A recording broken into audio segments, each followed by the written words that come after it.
Boa noite, irmãos. Graça e paz da parte do Senhor Jesus. Prazer imenso estar com os queridos irmãos nessa noite, num convite que me foi feito há mais de um ano atrás, não é, pastor? E o pastor dizia para mim assim, mas eu lhe tirei das eleições no Recife, né? Eu digo, mas irmãos, não há nada mais importante, mais precioso do que pregar a palavra de Deus. Votar é importante, mas é melhor nós exercermos a nossa cidadania dos céus aqui. É muito melhor do que exercermos a cidadania da terra, que certamente nós o fazemos com muita responsabilidade. Então, digo com o coração muito grato que é um privilégio estar com os irmãos e meditarmos na palavra do Senhor, especialmente num tema tão sublime, falando do nosso Deus, na terceira pessoa da Trindade, e da ação graciosa do Espírito Santo de Deus na vida dos eleitos, não é? Eu sei que os irmãos já vêm caminhando desde a quinta-feira, tiveram com o reverendo Joel, depois com o reverendo Paulo, e se os irmãos bem perceberam, houve um critério para que os pastores viessem pregar aqui, todos deveriam ter barba. Esse foi o critério, não é? E, inclusive, todos nós estamos dando uma mudinha de nossa barba para o pastor Paulo. E ele vai poder, então, não é, fazer um plantio, um cultivo dessa barba, quem sabe, né? Irmãos, por gentileza, abram a palavra do Senhor na carta de Paulo aos Efésios. Quero ler com os queridos irmãos do verso 15 até o verso 21 desse texto das Escrituras. Efésios, capítulo 5, do verso 15 ao verso 21.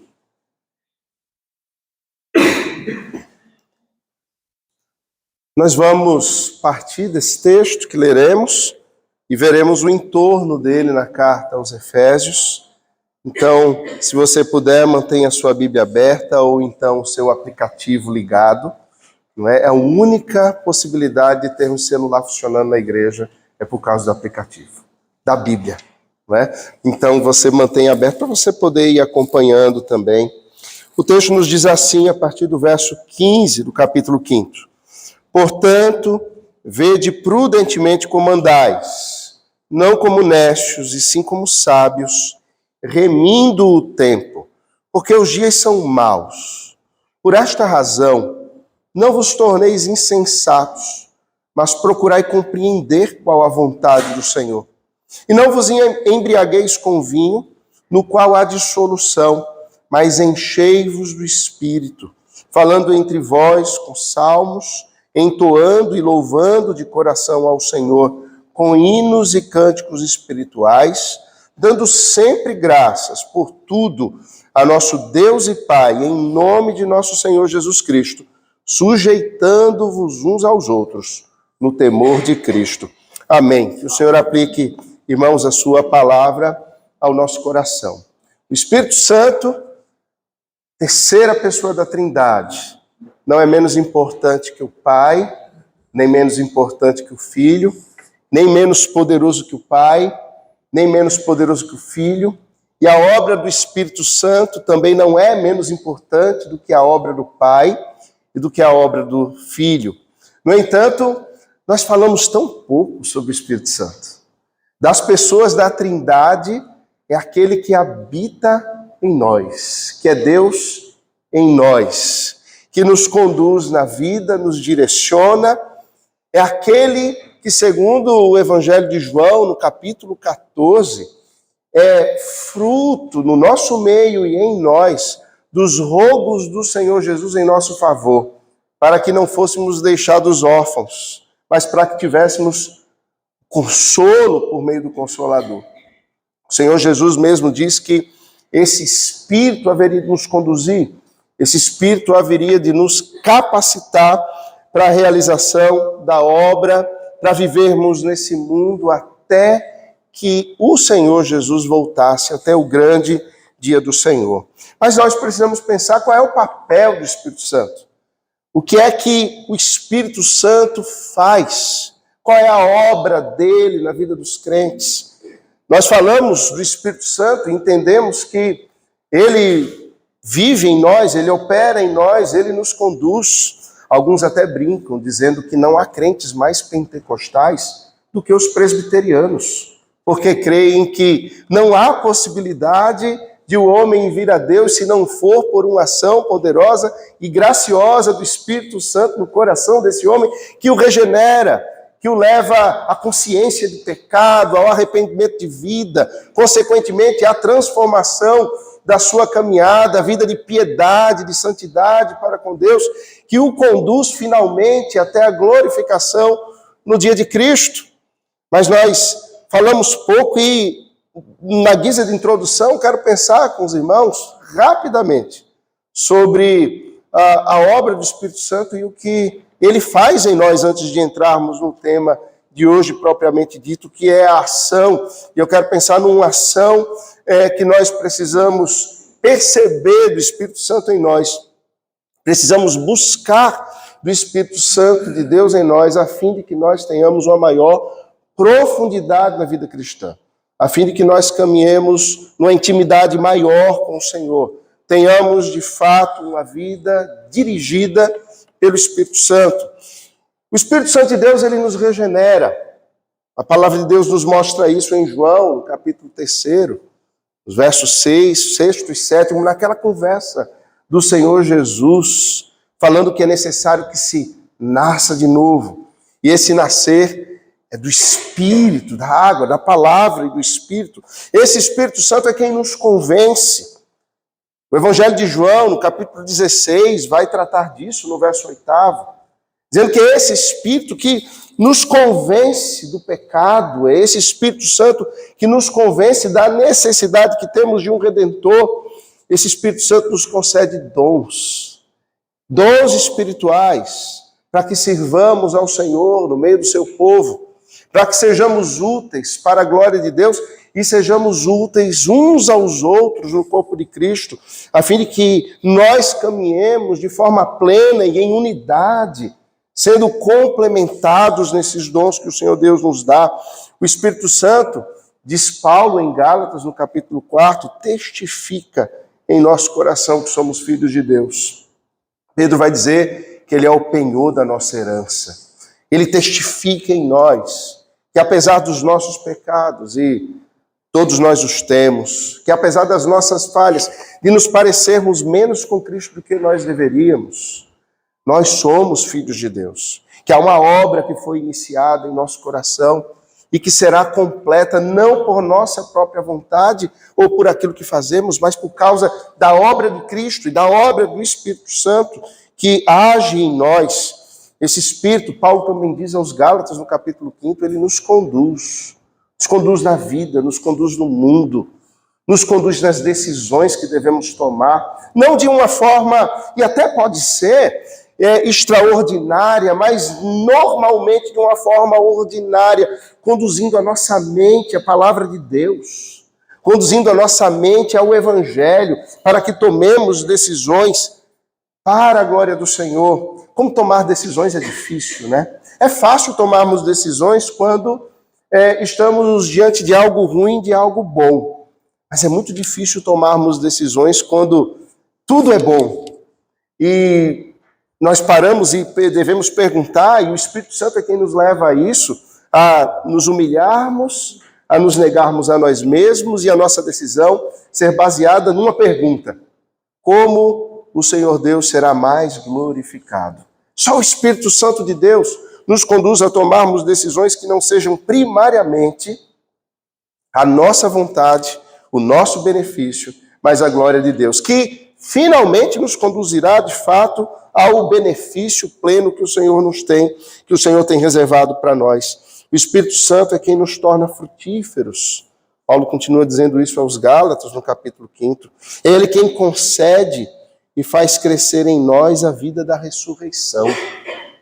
Nos concede e faz crescer em nós a vida da ressurreição. Para pensar um pouco nisso, não é?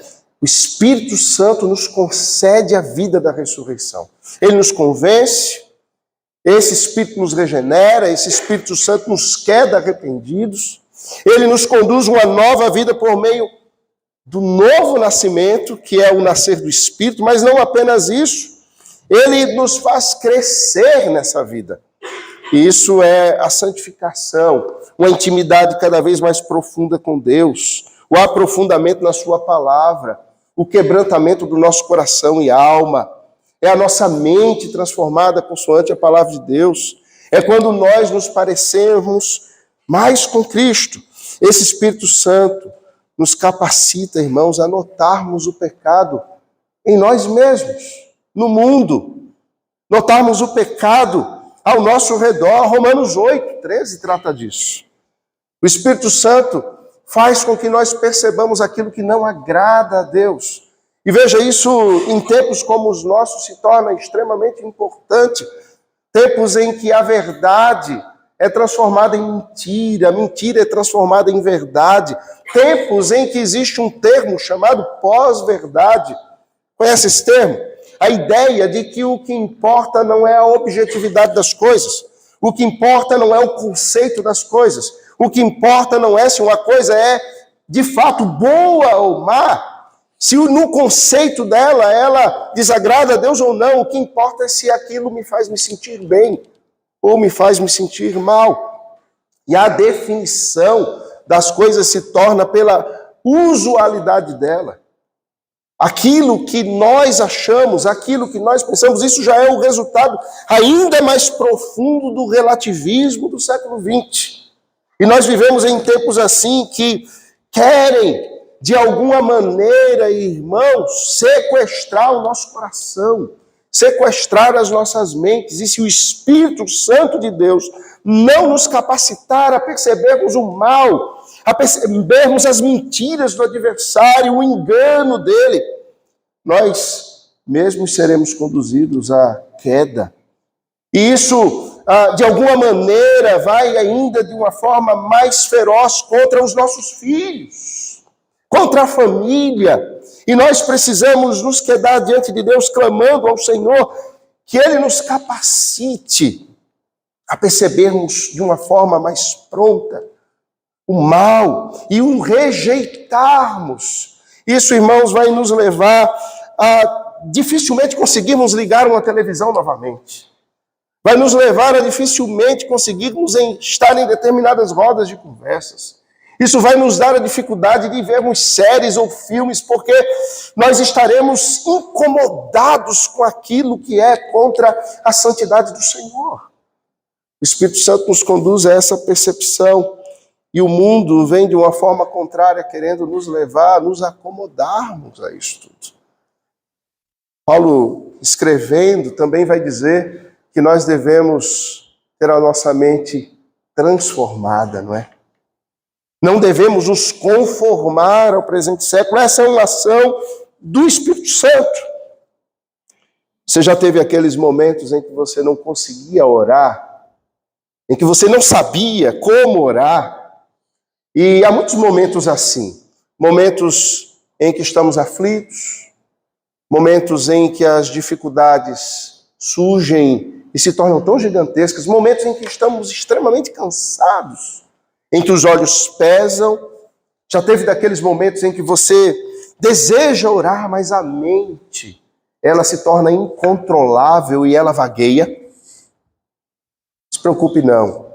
Nesse momento em que não sabemos orar, o Espírito Santo ora por nós. É interessante, Paulo fala isso aos Romanos, também no capítulo 8, nos versos 26 e 27. Esse Espírito, ele nos guia à verdade. E nós precisamos mais do que nunca dela. O Senhor Jesus é a verdade, e esse Espírito Santo nos conduz a Ele por meio das Escrituras. Permanecerei aqui por convite do conselho, pastor Paulo, amanhã. E amanhã eu vou falar especificamente disso, como é a doutrina, como a palavra de Deus é o que faz toda a diferença na vida dos crentes. É o que faz toda a diferença em nós, é o que faz diferença na nossa vida. Esse Espírito Santo vai pouco a pouco nos transformando à imagem de Cristo. Há uma obra que foi iniciada em mim e em você, que está sendo operada agora, que foi operada hoje, ontem, que será operada amanhã, em que somos transformados dia a dia na nossa mente, nosso coração, nas nossas ideias, na maneira como vemos o mundo, somos transformados à imagem de Cristo. Pregava e comentava isso com o pastor Paulo hoje, na semana passada, no primeiro livro de Samuel. Eu sei que o pastor Paulo aqui está pregando no segundo livro. E nós não combinamos, mas ele pregou no Pentateuco, eu preguei no Pentateuco também. Ele pregou em Juízes, eu preguei Juízes todinho também. Ele pregou Ruth, eu preguei Ruth todinho também. Eu estou aqui no encalço dele. E aí, ele pregou 1 Samuel, agora está em 2, eu estou ainda em 1 Samuel. E se vocês acham que o pastor demora nos sermões, eu dizia que eu preguei 5 sermões em 2 versículos só. Passei um mês pregando em 2 versículos do capítulo 9. E num capítulo que trata exatamente disso. Ou nós somos transformados à imagem de Cristo, ou nós seremos a imagem de alguma coisa que é contra Cristo. Não temos opção. Ou nós seremos a imagem do mundo, nós seremos a imagem de Caim, da serpente, seremos a imagem do mundo contra Deus, de uma cultura que se opõe às Escrituras, ou nós seremos a imagem do segundo Adão, seremos a imagem de Cristo. E é o Espírito Santo que opera isso em nós, mudando a forma de pensarmos, de agirmos. E Paulo fala sobre isso, dizendo que importa que ele diminua, Cristo cresça, que nós devemos ser os seus imitadores, como ele é de Cristo. E esse texto de Efésios, especialmente o capítulo 5, verso 1, no verso 1, observe, há uma ordem, no imperativo mesmo. Esse é daqueles textos que tem força mandamental. Sede, pois, imitadores de Deus como filhos amados. Há uma ação do Espírito Santo e há uma ação nossa ao buscarmos o Espírito Santo para operar essa obra em nós. Mas eu quero pensar com os irmãos hoje em algo que vai nos conduzir, ou que deve nos conduzir na vida, a um patamar de maior comprometimento com o Senhor. Irmãos, nós chegamos num tempo em que não dá para nós sermos cristãos nominais. Não dá para sermos crentes que esquentam os bancos das igrejas. Não dá mais para nós sermos aqueles crentes que conhecem a doutrina, mas que não se comprometem até a morte com a doutrina. É um tempo em que o Senhor convoca a igreja a ter um compromisso maior. Olhamos para o mundo e nós temos nos nossos dias o sentido da ideia de que o mundo jaz no maligno. E nós precisamos nos revestir do Espírito Santo de Deus. Precisamos nos revestir da palavra de Deus, para que possamos ser luz no meio das trevas. Para que não sejamos confundidos com o mundo, para tornarmos o mundo como que uma loucura, para que eles vejam a nós, o povo de Deus, e não nos compreendam, porque isto é o poder de Deus, que transtorna o mundo. Olhemos para os apóstolos, eles eram vistos assim, homens que estavam colocando o mundo de cabeça para baixo. Os profetas do Antigo Testamento eram chamados assim. Lembra de Elias? Você lembra do apelido dele? O perturbador de Israel. Nós, como igreja, devemos incomodar o mundo, perturbar o mundo, porque nós temos um compromisso com a palavra de Deus, com a verdade, até as últimas consequências. Mas isso não vem só com dores ou com suor, isso vem com muita graça e muito contentamento. Eu costumo dizer que a vida cristã, ela é agridoce. Ela tem dos seus momentos muito difíceis. Você já deve ter passado por eles. Momentos em que nós precisamos negar a nós mesmos. Momentos em que nós seremos incompreendidos. Momentos em que nós precisamos perceber como a bem-aventurança por sermos perseguidos, injuriados por causa do Evangelho. Mas servirmos a Cristo também traz muita doçura. Traz uma graça extraordinária. Eu quero pensar isso com você. O Espírito Santo nos faz sentir a vida de Cristo em nós. A graciosa ação do Espírito Santo na vida dos eleitos quer conduzir esses eleitos a sentirem, a perceberem, a viverem a vida de Cristo neles. Não como uma ideia, irmãos. Não meramente como uma doutrina que decoramos. Isso tudo é muito bom. Confessarmos uma doutrina. Vivermos uma doutrina é muito mais difícil. E o Espírito Santo quer nos conduzir a isso. A não só ouvirmos falar sobre, mas vivermos Ele. Não só vivermos, mas sentirmos. Não só sentirmos, mas desfrutarmos da vida do Espírito.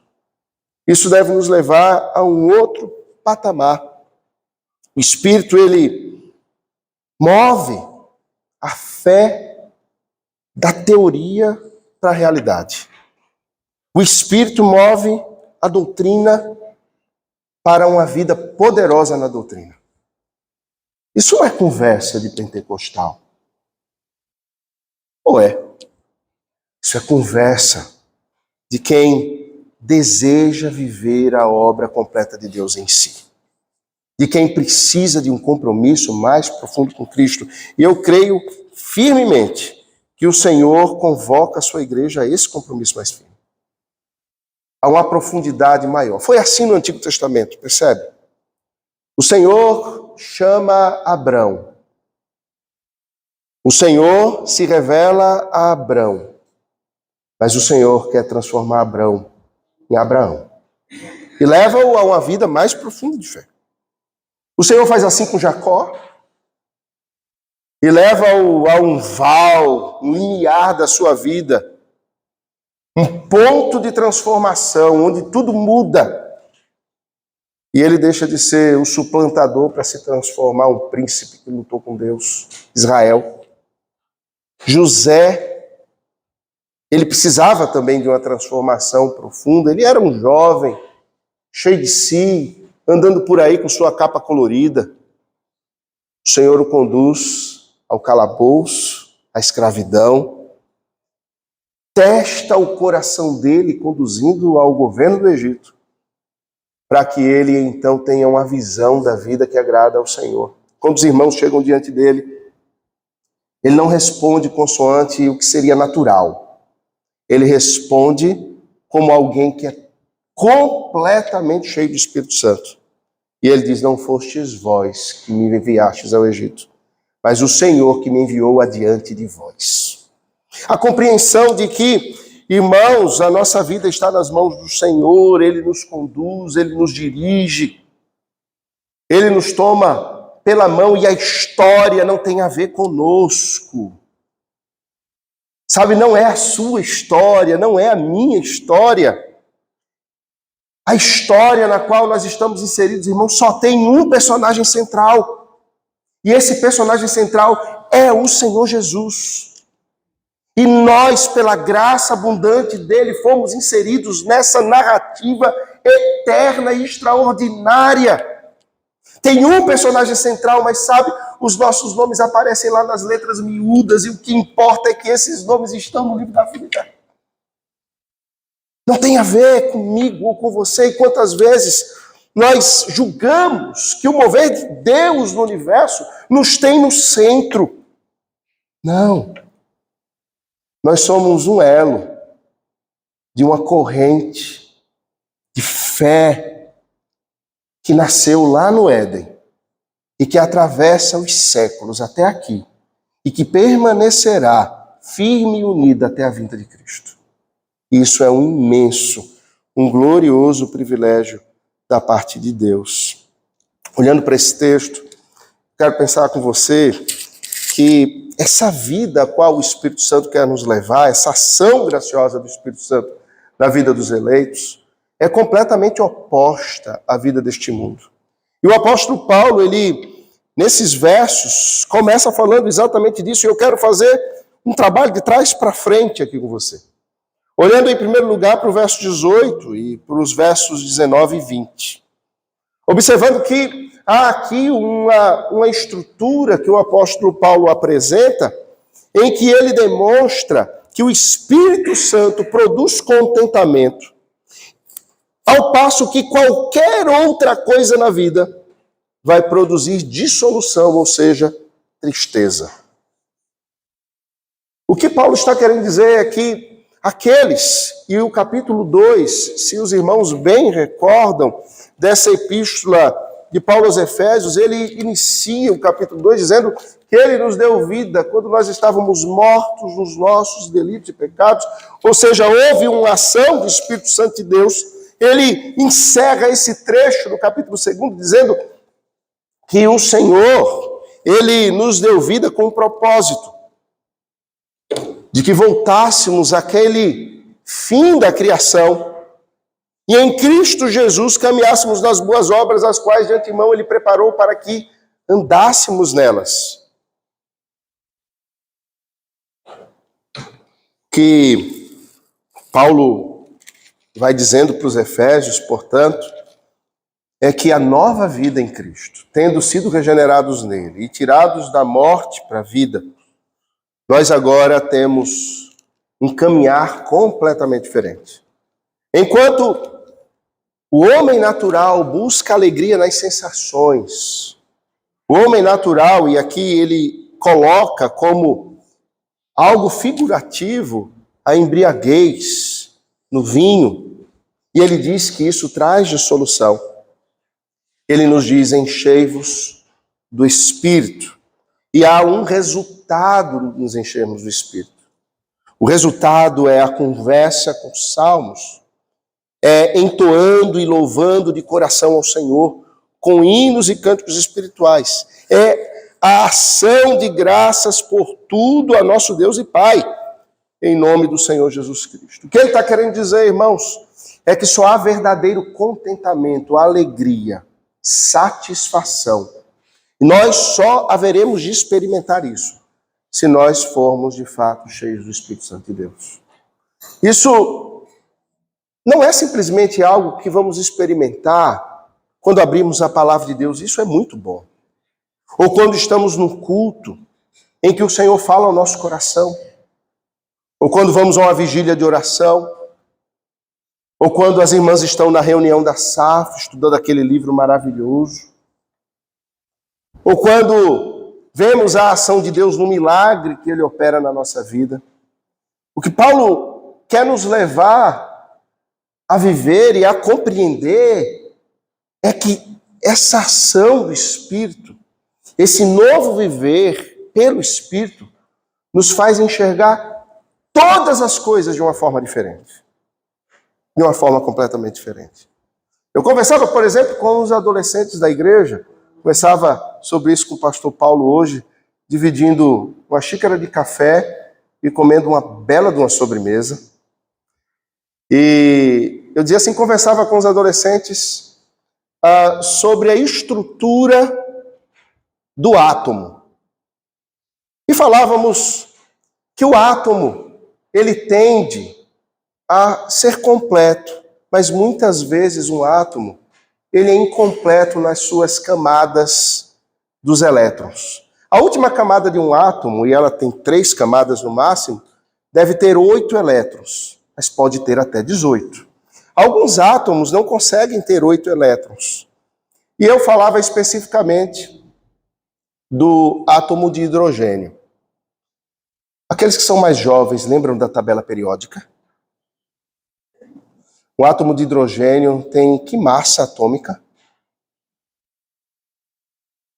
Tic-tac, tic-tac, tic-tac. Enem à vista. Massa 1. É o elemento com a menor massa da tabela periódica. É o primeiro, lá em cima. Massa 1. Isso significa que ele tem um próton e ele tem um elétron. Mas na primeira camada, o átomo quer ter 2 elétrons. Aí sabe o que ele faz? Ele busca outro átomo de hidrogênio para ficar pertinho dele, para os dois compartilharem um com o outro o seu elétron. E em algum momento, nessa interseção dos 2 átomos, um elétron vai girar na camada do outro elétron. E eles passam a ter 2 elétrons. E conversando com os adolescentes, eu disse assim, vocês veem a glória de Deus nisso? Eles olharam para mim assim e disseram, pastor, o senhor tomou a Coca-Cola estragada. Que beleza nisso. O Senhor nos mostra que nas camadas nucleares da vida, nós tendemos a vida comunitária. Nós tendemos a estarmos juntos. Nós tendemos a compartilhar a vida. Nós tendemos a termos uma vida em o que é nosso se torna do outro, numa vida espiritual. Nós compartilhamos os nossos dons, nós compartilhamos a nossa fé. E Paulo vai falar sobre isso nesse texto. O capítulo 4 vai falar exatamente de unidade da fé. De unidade da fé. O Espírito Santo de Deus, ele quer nos levar, esse é o segundo ponto, eu só dei um spoiler, ele quer nos levar, irmãos, a percebermos a grandeza de Deus nas coisas pequenas. Falava sobre eles, por que os elétrons que circulam em torno de um núcleo atômico, com uma velocidade tão grande, eles não se chocam? Pelo mesmo motivo que os planetas também não se chocam. A estrutura do átomo é uma estrutura planetária, igualzinha à estrutura do sistema solar. Por que os planetas não se chocam? Porque há uma ação e uma força de ação e reação entre o Sol e cada planeta e os seus satélites que impedem que eles se choquem, um impulsiona o outro. E os elétrons que têm forma negativa ou carga negativa também impelem um ao outro, um para o lado do outro, e eles nunca se chocam. Deus nos fez de uma maneira que nós não devemos nos chocar conquanto estejamos bem juntinhos uns dos outros. Por que, irmãos, existem então choques entre nós? Porque nós ainda não estamos compreendendo tudo isso e contemplando aquilo que Deus deixou no livro da criação para nós enxergarmos. Como é que você se senta à beira da praia e vê um pôr do sol? Como mais uma tarde? Como é que você se senta à mesa para uma refeição ao meio-dia? Como o resultado do seu suor e trabalho? Como você recebe um filho que nasce? Como você recebe a notícia de que uma vida foi gerada no ventre? Como você recebe a notícia de que um irmão está hospitalizado e a vida dele está se ultimando? De que maneira você se aproxima de alguém que chora? Tudo isso tem a ver, irmãos, com estarmos cheios dessa obra gloriosa que o Espírito Santo quer operar em nós. Os crentes não encaram a morte do mesmo jeito. Os crentes não encaram o nascimento de uma criança do mesmo jeito. Os crentes, eles não encaram as enfermidades e as lutas do mesmo jeito. O pôr do sol não tem as mesmas cores que tem para o homem natural aí fora.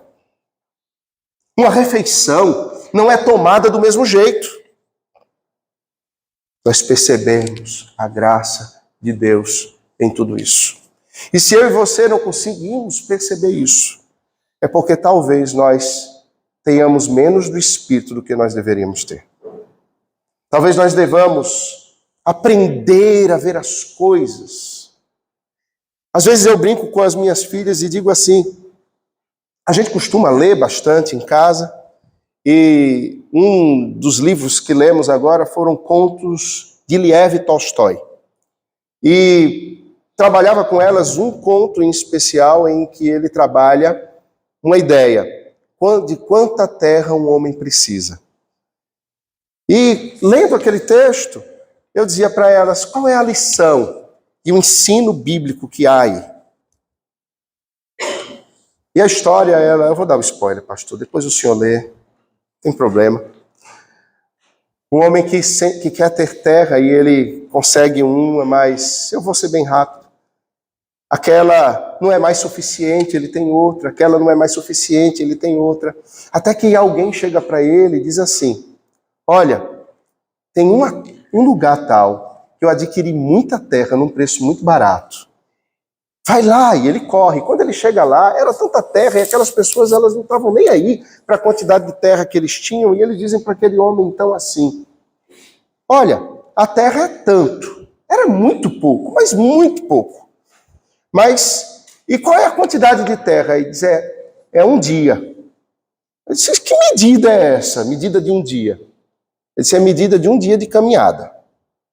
Aquilo que você conseguir andar durante um dia, entre o nascer do sol e o pôr do sol, é a quantidade de terra que você tem. Só que você tem que voltar antes que o sol se ponha. E aquele homem, então, ele diz, agora leva uma pá e você tem que cavar e fazer montinhos enquanto você vai andando. E aí ele vai fazendo os montinhos, e ele se empolga, né? Aquela terra é muito boa, muito fértil. Ele daqui a pouco tira os sapatos e vai andando, perde os sapatos por lá. Quando ele vê, ele está tão longe. E o sol está perto de se pôr. E ele sai correndo desesperado. Correndo, e correndo, e correndo, e correndo. E ele vê lá a vila onde ele deveria chegar antes do sol se pôr. E ele corre mais. E está todo mundo torcendo, inclusive os vendedores da terra, que ele chegue mesmo. E ele chega. E todo mundo o aplaude. Mas ele correu tanto que ele cai, o sangue escorrendo pela boca, um ataque cardíaco fulminante o leva ali naquele momento. E todos dizem, mas coitado, ele andou, quase conseguiu. E um servo que o havia acompanhado, então, pega uma pá, aquela pá, vai até a terra, cava um buraco e o enterra. 1,80 m de terra. Tudo que ele precisava. 1,80 m de terra. Eu dizia para as minhas filhas, vem sabedoria aí. Com que livro isso se parece? Com Eclesiastes. Percebe? A palavra de Deus é perfeita. E ela está estampada nas coisas da vida. E nós precisamos nos encher do Espírito para percebermos estas coisas. Lermos Tolkien e percebermos a graça de Deus, C.S. Lewis, e percebermos a graça de Deus, ouvirmos uma música e sermos capazes de refutá-la. Isso é nós estarmos cheios do Espírito. Estudarmos matemática e louvarmos ao Senhor com isso. É possível. Estudarmos latim e darmos glória a Deus. É possível. Ou seja, aprendermos a viver a vida para a glória de Deus com salmos, entoando e louvando de coração ao Senhor, com hinos e cânticos espirituais, dando sempre graças por algumas coisas. Não. O texto diz, por tudo. Tudo. Irmãos, é tudo. É nós aprendermos a contemplação. A contemplação.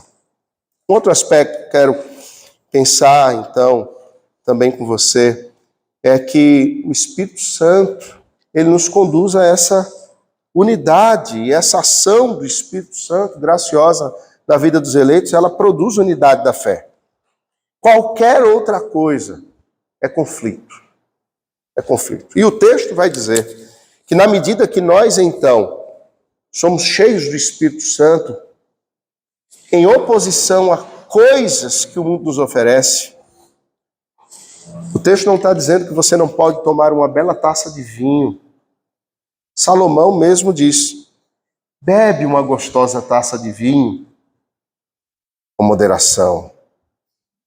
O que o texto está querendo dizer é, não busque a alegria desta vida, busque a alegria do Espírito. E ele vai dizer, você vai ter uma vida de contentamento, mas vai acontecer uma coisa. você vai aprender a viver com os outros, porque você vai aprender a se sujeitar no temor de Cristo. Observe, lá no capítulo 4, no início, do verso 1 ao verso 6, que Paulo diz: rogo-vos, pois eu, o prisioneiro no Senhor, que andeis de modo digno na vocação a que foste chamados. Andar ou viver, isso é uma metáfora, não é? Com toda humildade, mansidão, essas são bem-aventuranças, lembra disso? Não é? Humildade e mansidão são bem-aventuranças. A primeira bem-aventurança é a humildade, a terceira é a mansidão. Com longanimidade, suportando-vos. Veja lá, o verso 21 trata de sujeitando-vos, aqui trata de suportando-vos uns aos outros em amor. Isso é contra a nossa natureza. Isso é contra aquilo que eu e você todo dia queremos. Isso vai contra o nosso coração irado, contra o nosso coração de punho erguido contra Deus. E ele diz, portanto, que nós devemos nos esforçar. Observe o verso 3. Esforçando-vos diligentemente, não é de qualquer forma. Esforçando-vos com toda atenção, com todo cuidado, por preservar a unidade do Espírito no vínculo da paz. Coisa. Paulo está dizendo aos Efésios que a ação do Espírito Santo nos leva à unidade do Espírito, mas que isso é algo que nós devemos buscar, não vem automaticamente. Irmãos, uma coisa é termos sido salvos, mas você pode ter sido salvo por Jesus, você ter nascido de novo, e você não experimentar a profundidade dessa vida com Cristo aqui e agora. E perceba que os galardões que você terá nos céus são um reflexo da profundidade desta vida que você tem com Cristo aqui e agora. Você depois pergunta para o pastor Paulo o que é galardão. Ele vai dar uma aula na igreja sobre isso e ninguém vai sair daqui com dúvida. Um assunto difícil, né? O que é galardão? Conversava um dia com o pastor Paulo Brasil, ele dizia assim, eu imagino que um galardão grande é um passe livre eterno de Coca-Cola. E um galardão pequeno é um caminhão de Coca-Cola. Todo mundo vai ficar feliz. Todo mundo vai ter gozo. E todo mundo vai estar satisfeito. Mas cada qual vai ter um gozo específico e profundo que será o reflexo da vida vivida aqui com Cristo. Nós precisamos entender que a vida na eternidade, a vida no novo céu e na nova terra, ela é o reflexo da vida vivida no mundo quebrado. Ela está conectada. Nós vivemos aqui como se esta vida ela fosse desconectada da vida com Cristo eternamente. Não é, irmãos, não é. Nós somos cidadãos dos céus. Ok, nós ainda somos um projeto para nos parecermos com Cristo e nos pareceremos finalmente com Ele de forma acabada, plena no dia de Cristo, na glorificação. Mas o Senhor exige de nós que nós sejamos cheios de Espírito. E o Senhor diz assim para o seu povo no Antigo Testamento, sede santos, porque eu sou santo, diz o Senhor. E ele diz de novo, no Novo Testamento, na Epístola de Pedro, sede santos, porque eu sou santo, diz o Senhor. Isso não era algo para o Antigo Testamento, não é algo só do Novo Testamento, é algo para todos os crentes, de todos os tempos. Nós precisamos da unidade da fé, e isso só vai acontecer na medida que nós formos cheios do Espírito, suportando, ou melhor, esforçando-nos diligentemente por uma busca. Mas como nós buscamos o Espírito Santo, irmãos? Essa é a pergunta de $1 milhão. Você busca o Espírito Santo por meio das disciplinas espirituais. Eu insisto muito com as pessoas com quem converso em aconselhamento bíblico da necessidade de disciplinas espirituais. Quanta sede de Deus você tem? Isso vai refletir no tempo que você gasta em leitura da palavra de Deus. Você lê a palavra de Deus, medita nela. Você tem uma vida de oração. A sua família se reúne em culto doméstico todos os dias. Você observa o dia do Senhor, você festeja o dia da feira da alma. É o dia mais importante da sua vida. E aquele dia em que nós nos reunimos em Santa Ceia, então. Esse é um dia em que você começa a se preparar no domingo anterior e você anseia profundamente por ele. Você busca ouvir a palavra de Deus por meio da sua palavra exposta. Essas são disciplinas espirituais. E elas nos conduzem a uma vida espiritual, em que nós somos cheios do Espírito Santo. Às vezes a igreja clama por um avivamento e acha que o avivamento virá numa vigília. O avivamento virá num acampamento. Irmãos, o avivamento virá com corações quebrantados que se dobram diante da palavra de Deus e que têm um compromisso com essa palavra e com o Deus dessa palavra. E aí, então, nós sim somos cheios do Espírito Santo. O texto prossegue dizendo que há somente um corpo e um espírito. Nós fomos chamados numa só esperança da vocação. E há só um Senhor, uma só fé, um só batismo, um só Deus e Pai de todos, o qual é sobre todos, age por meio de todos e está em todos. Mas ele está em nós por meio de quem? O Espírito Santo. O Espírito Santo é Deus em nós. Portanto, mais cheios do Espírito, mais de Deus.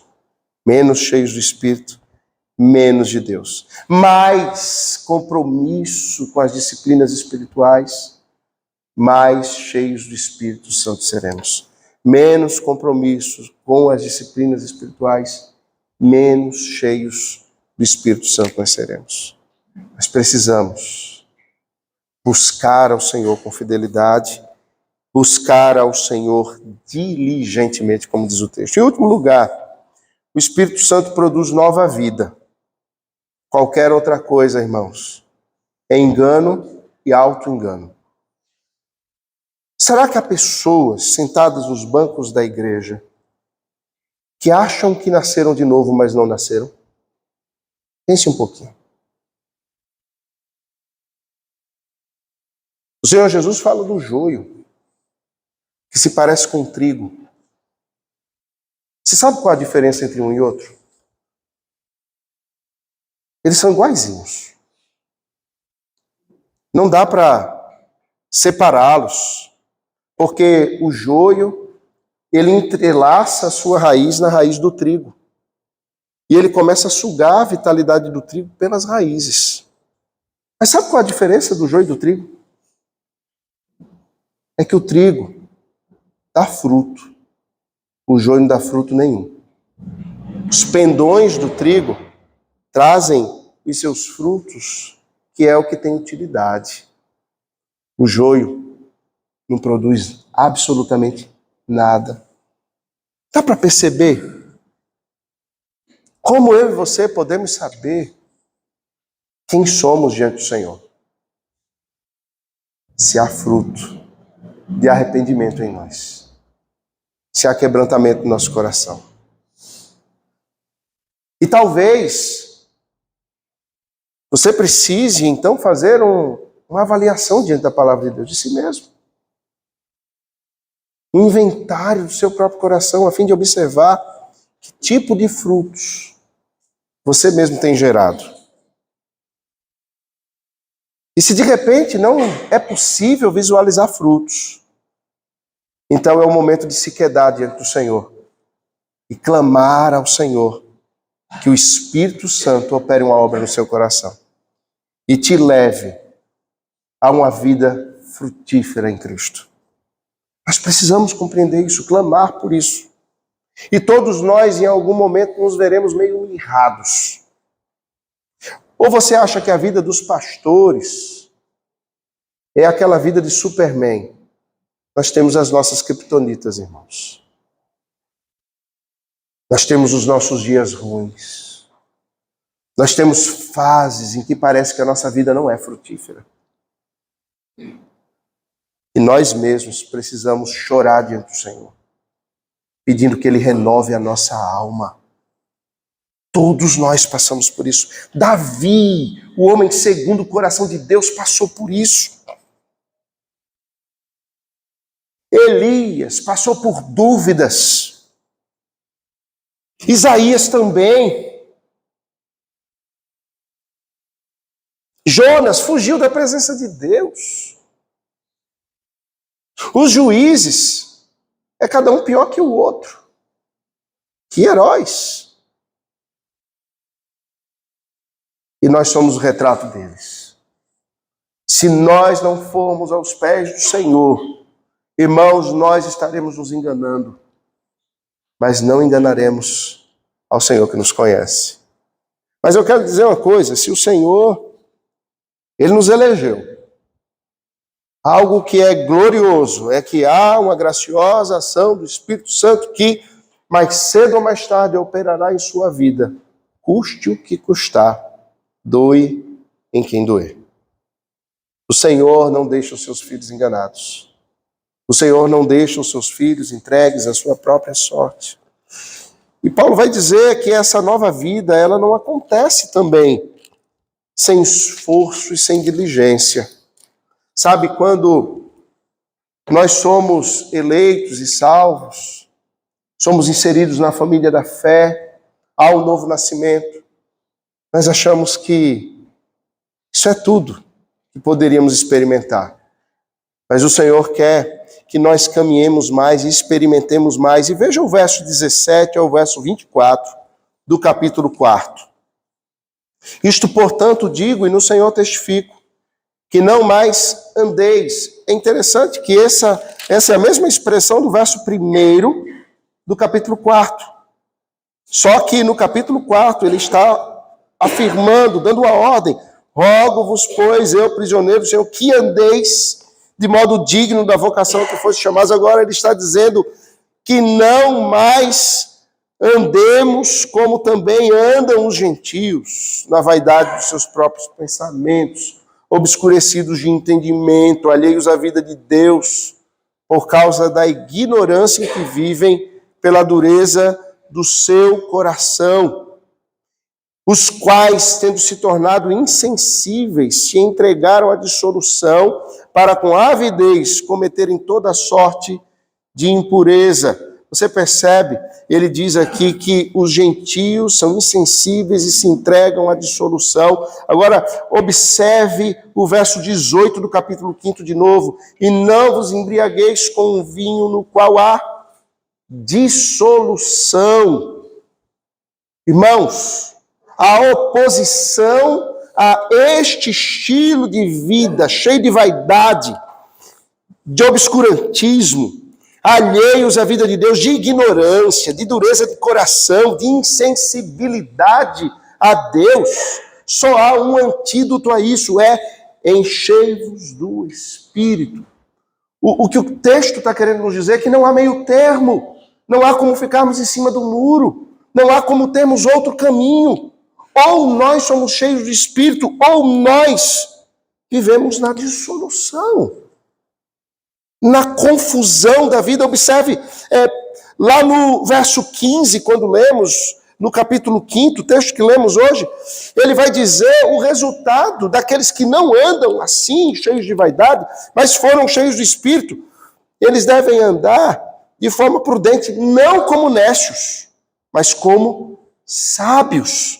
Você percebe a oposição? Enquanto no verso 18 do capítulo 4, ele está falando de ignorância, de insensibilidade, de dureza de coração, de pessoas que são verdadeiros nécios, que vivem no pecado, vivem segundo a sua própria mente. Ele vai dizer que aqueles que são cheios do Espírito, eles não andam assim. Eles são sábios. E sabe o que os sábios fazem? Olha o verso 16. Eles sabem remir o tempo, porque os dias são maus. O que significa isso? Remir o tempo. Significa que eles têm pressa. Tive uma conversa com o meu conselho, pastor, há umas semanas atrás. Eu apresentei um projeto, te falei, de educação na igreja.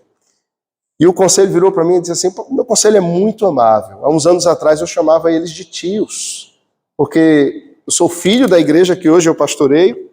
Eles foram os presbíteros que me enviaram para o seminário. Vários deles foram meus padrinhos de casamento, professores na escola dominical, meus professores. E hoje eu tenho o desafio e a honra de ser pastor deles. Eles dizem assim, Vitor, a gente não vai provar esse negócio não. Você vai morrer. Você não tem tempo de fazer isso. Não tem condições. Você quer se acabar, você tem família, você tem 5 filhos. Será que eu errei a ter 5? Não. Eu queria ter mais. Você não tem tempo, você dá aula em seminário, você isso, você aquilo, não tem como fazer. Eu virei para eles assim, eu disse assim, mas eu não sei quanto tempo eu tenho. Eu não sei quanto tempo eu tenho, eu preciso correr. Eu preciso fazer mais. Eu preciso me desgastar mais. Porque eu não sei quanto tempo eu tenho. Irmãos, isso é uma sensação de urgência. Eu nem sempre tive isso, me bateu isso, sabe, de uns tempos para cá. Será que Deus está me dizendo para me levar? E minhas filhas estivessem aqui, iam me repreender lá fora. Não, mas é porque nós precisamos viver o dia que Deus nos deu aqui como se fosse o último dia da nossa vida. O que você faria no último dia da sua vida? Diante de Deus. Remir o tempo e viver cada dia como se ele fosse o último. Veja, eu gosto muito de uma fala de C.S. Lewis, ele diz assim, eu até costumo dizer São C.S. Lewis, ele diz uma coisa muito interessante, o passado é intocado por nós, ele não pode ser mudado. O presente é uma dádiva de Deus. E para os crentes, o amanhã não existe. O que existe é a eternidade. Por isso os crentes não vivem ansiosos com o dia de amanhã. Porque amanhã para eles é o dia que Cristo já voltou. Nós vivemos cada dia da vida como se fosse o último. Remir o tempo, ou seja, entendermos que hoje, entendemos que o dia aceitável do Senhor é hoje, entendemos que hoje é o dia de nos santificarmos, hoje é o dia de sermos cheios do Espírito Santo, hoje é o dia de servirmos a Deus, hoje é o dia de nós nos consagrarmos, é hoje o dia que Jesus volta. É isso que nós precisamos entender, irmãos. Mas nem sempre eu entendo isso, sabe? Tem dias que eu acordo e eu me sinto Deus, sentado no trono do universo. E eu quero fazer só o que eu quero. E pior, eu quero que todo mundo faça o que eu quero. Já teve essa vontade? Há um marido que nunca chegou em casa depois de um dia de trabalho e ele queria dar uma ordem assim e todas as coisas ao redor dele serem do jeito que ele queria. O melhor seria, todo dia seria a final da Champions League. A esposa estaria cheirosa e bem vestida, fazendo carinho na sua cabeça e as filhas estariam botando uvas na sua boca. Uma mais nova estaria fazendo massagem nos seus pés. E todos dizendo, Senhor papai, nós te amamos. E a esposa dizia, está bom, Senhor, meu marido, rei da minha vida. Eu diria, minha súdita, está muito bom assim. Todos nós temos uma tentação de sermos os reis. De alguma forma, o Senhor manteve isso no nosso coração. O Senhor fez os homens para serem reis, profetas e sacerdotes, mas nós queremos fazer do jeito errado. Muitas vezes eu acordo e eu quero tudo isso. Às vezes eu vou para a igreja. Sabe qual é a minha vontade? É de que a igreja seja aquilo que eu quero que ela seja. E aí automaticamente eu sou lembrado. Ô seu bobo, o rebanho não é teu. A igreja não é tua. Só tem um pastor nessa igreja. E sou eu, Jesus.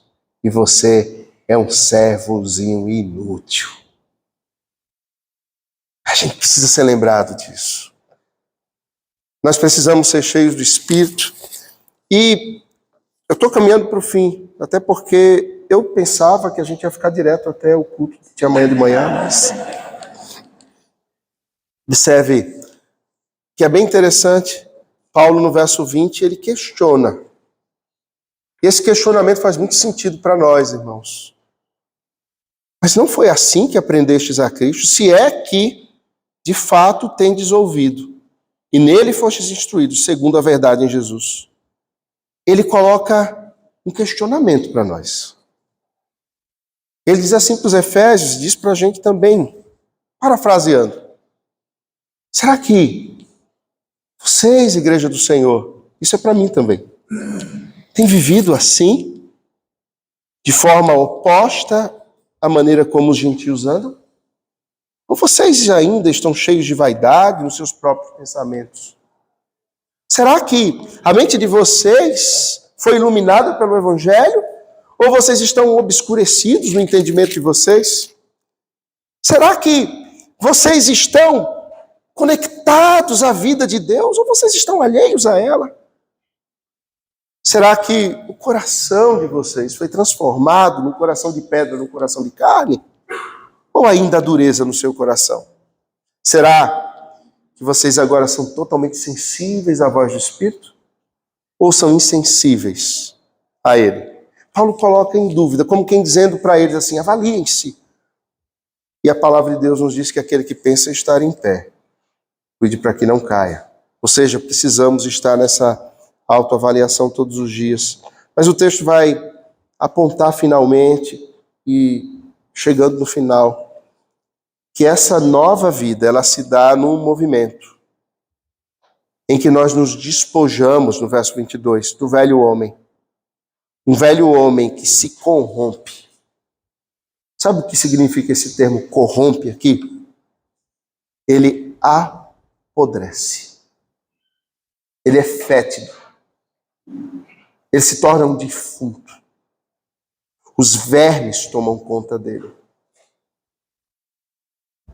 Há um conto de Oscar Wilde que fala sobre isso. Ele não era um homem que temia a Deus. Muito pelo contrário. Ele queria ter uma vida dissoluta. Ele era homossexual.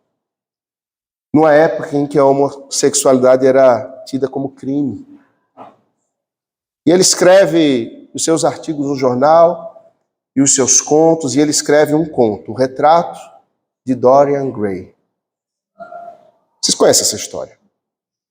E ele, nesse conto, fala aquilo que ele desejava viver. Ele desejava viver dissolutamente, mas sem as consequências do pecado na sua vida. Até que um dia alguém pinta um quadro e a sua alma vai para aquele quadro. De maneira que ele vive, ele não envelhece, ele peca e ele não sofre no seu corpo as consequências. Mas a sua alma apodrece naquele quadro. Mesmo ímpio, mesmo oposto a Deus, Oscar Wilde sabia de algo. Esse velho homem é podre. E o que é lamentável, irmãos, é que ele ainda vive em nós. Em mim e em você. Eu queria lhe dar a notícia de que quando você nasceu de novo, esse velho homem foi arrancado dentro de você, mas ele não foi. Ele está aí. Ele está aqui. Em alguns momentos ele está bem forte, querendo tomar conta. Em outros momentos, ele é subjugado. E ele vai apodrecendo dentro de nós. E ele quer nos levar à morte. Ele quer nos levar a uma vida de podridão, que se corrompe nas concupiscências do engano. E nós vivemos um mundo que é esse retrato, que se corrompe nas concupiscências do engano. E Paulo diz assim, vos renoveis no espírito do vosso entendimento. Vos revistais do novo homem, criado segundo Deus em justiça e retidão, procedentes da verdade. Irmãos, ou nós nos despojamos, e a ideia é de nós nos tirando as velhas vestes, aquilo que nos apresentava, com o qual nós éramos conhecidos, para viver uma novidade de vida. E é muito interessante que toda a carta de Efésios, a partir daí, vai falar sobre isso. Perceba, Paulo fala para maridos e esposas, e ele fala exatamente de despojamento e de revestimento. Os maridos devem se despojar de si mesmos para darem suas vidas pelas suas esposas. As mulheres devem se despojar de si mesmas para serem submissas aos seus maridos. Ele fala da relação de pais e filhos. Os pais precisam sair da vida mais fácil de deixar os filhos entregues à própria sorte para criá-los na disciplina do Senhor. Os filhos devem submeter o seu coração irado à disciplina do Senhor e honrar os seus pais, porque este é o mandamento com promessa. Depois ele vai falar que os senhores, ou seja, os patrões, devem tratar os seus empregados como irmãos em Cristo. Que os empregados devem se despojar da sua própria vontade para fazer todas as coisas, não porque o patrão merece, mas eles fazem como para o Senhor. E Efésios vai concluir de forma maravilhosa, no capítulo 6, no verso 10, quando diz assim: quanto ao mais, ou seja, quanto a todo o resto, sede fortalecidos no Senhor e na força do seu poder. E perceba que lá no capítulo 4, nós vimos que Paulo diz assim: vos revistais do novo homem, e aqui ele vai dizer: revestivos de toda a armadura de Deus. E aqui o novo homem está se revestindo. É o revestimento da armadura de Deus com o quê? Com a armadura que nos traz elementos. Quais são? Nós vamos nos revestir para resistir no dia mau com a verdade, a justiça, o evangelho da paz, a fé, a salvação. E por fim, nos revestimos do Espírito. Veja o verso 17, diz isso: tomai também o capacete da salvação e a espada do Espírito, que é a palavra de Deus. Finalmente, Paulo vai dizer assim: como é que você se reveste do Espírito? Com a palavra de Deus. A palavra de Deus, ela vai ser lâmpada, ela vai ser luz, ela vai ser um martelo, ela vai ser um espelho, ela é uma espada. Ela nos mostra quem nós somos, ela nos capacita a lutar, ela esmiuça o nosso coração como um martelo quando ele está endurecido. Ela é um espelho que mostra quem nós somos. A palavra de Deus nos humilha, a palavra de Deus nos renova. Louvado seja o nome do Senhor por isso. Irmãos, nós temos uma tão grande salvação e temos Deus em nós, operando graciosamente na vida dos eleitos. Você é um eleito de Deus. O Espírito Santo habita em você. Você já vive tudo que o Espírito quer que você viva? O Espírito Santo certamente quer mais de mim, quer mais de você. Imagine se nós funcionarmos, todos nós, cheios como o Espírito Santo quer. Sejamos conduzidos como simples átomos de hidrogênio a caminharmos na unidade. Que igreja poderosa será essa? Que igreja transformadora será essa? Irmãos, você está ansioso por amanhã? Quer viver mais 6 meses do que nós vivemos no último mês? Não, Senhor, volta logo. Eu quero dizer uma coisa. A igreja, por causa do Espírito, que é o penhor da herança e que é poderoso e habita em nós, ela é vitoriosa. Ela sempre será vitoriosa. Não importa quem venha. César se levantou contra a igreja. César passou. A igreja permaneceu vitoriosa. Crentes foram lançados nas arenas, queimados em fogueiras, decapitados. E quanto mais crentes morriam, mais crentes surgiam. A igreja passou pela coluna de ferro, pelo muro de Berlim, pela coluna de bambu. Todos eles ruíram e a igreja permaneceu vitoriosa. Sabe o que é maravilhoso? É que nós já sabemos o final da história, irmãos. O Espírito Santo está nos conduzindo lá. E Ele mantém os nossos olhos fitos nesse final. O Senhor Jesus vindo em glória. O Senhor Jesus subjugando aos seus pés os seus inimigos.